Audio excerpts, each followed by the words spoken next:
There was a time when you could walk through a parking lot and tell which car belonged to which brand without reading the badge. A Buick sat a little higher, rolled a little softer, and felt quieter when you shut the door.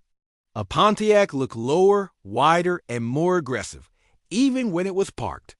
And an Oldsmobile tried to look modern, clean, and slightly ahead of its time. Those differences weren't marketing slogans. They were built into the metal. In the 1960s and 70s, Buick was known for cars like the LeSabre, Electra, and Riviera. Long hoods, smooth V8 South, soft suspensions, and interiors designed for comfort rather than excitement. These were cars built for highways, not stoplights. You didn't buy a Buick to race. You bought it because it felt solid, quiet, and effortless at 70 miles per hour. Pontiac lived in a different world. Pontiac gave us the GTO, the Firebird, and later the Trans Am. These cars weren't subtle. They sat low, sounded loud, and made no attempt to hide their performance intentions. Even the family sedans Pontiac sold carried sharper lines, firmer suspensions, and a more aggressive stance than their Chevrolet cousins. Oldsmobile tried to split the difference.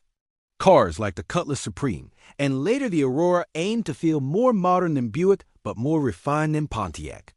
Oldsmobile experimented with technology, digital dashboards, and cleaner European-inspired styling long before it became common.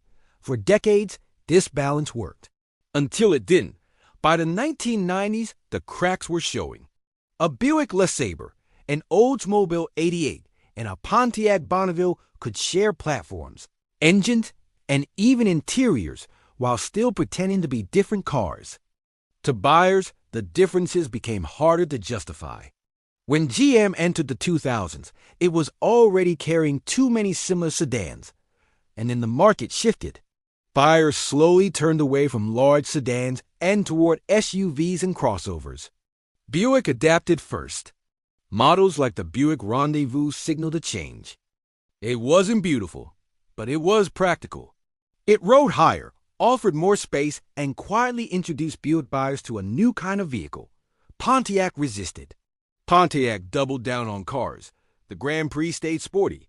The GTO returned in the mid-2000s with a V8 and rear-wheel drive.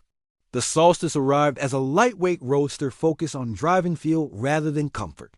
These were real cars built for people who still cared about how a car felt on a back road, but they were niche. The Solstice was fun, but it wasn't practical.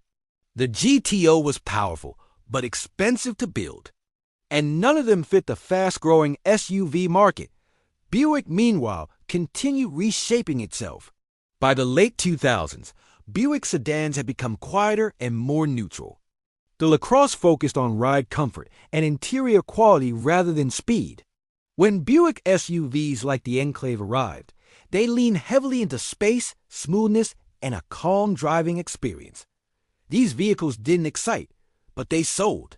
And they shared parts. Underneath, many Buicks used platforms closely related to Chevrolets and global GM products.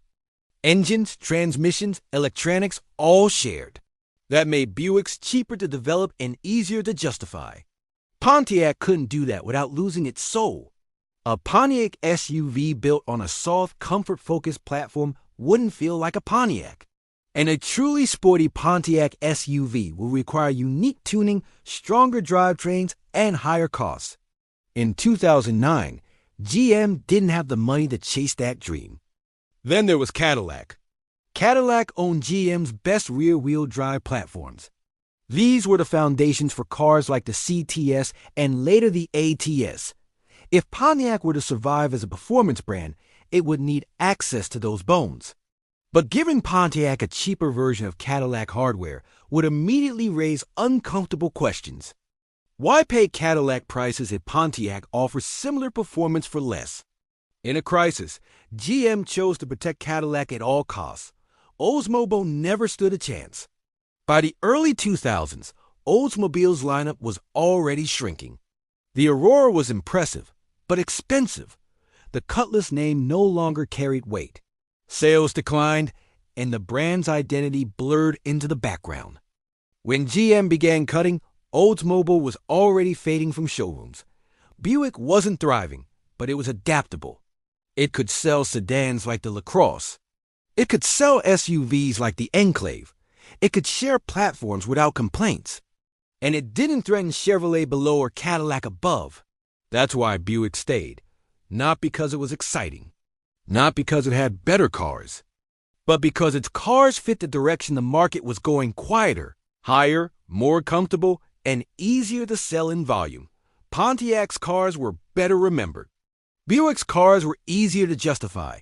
And that's the hard truth. When Pontiac disappeared, we didn't just lose a badge. We lost affordable performance with personality. We lost cars that sounded like something. Cars that felt mechanical. Cars that made you want to take the long way home. Buick survived by becoming something different, something calmer, something safer. And maybe that's why seeing a Firebird still turns heads, while modern Buick simply blends into traffic. Would you trade comfort and quiet for sound and feeling? Would you have saved Pontiac, knowing what it would cost? Leave your thoughts below.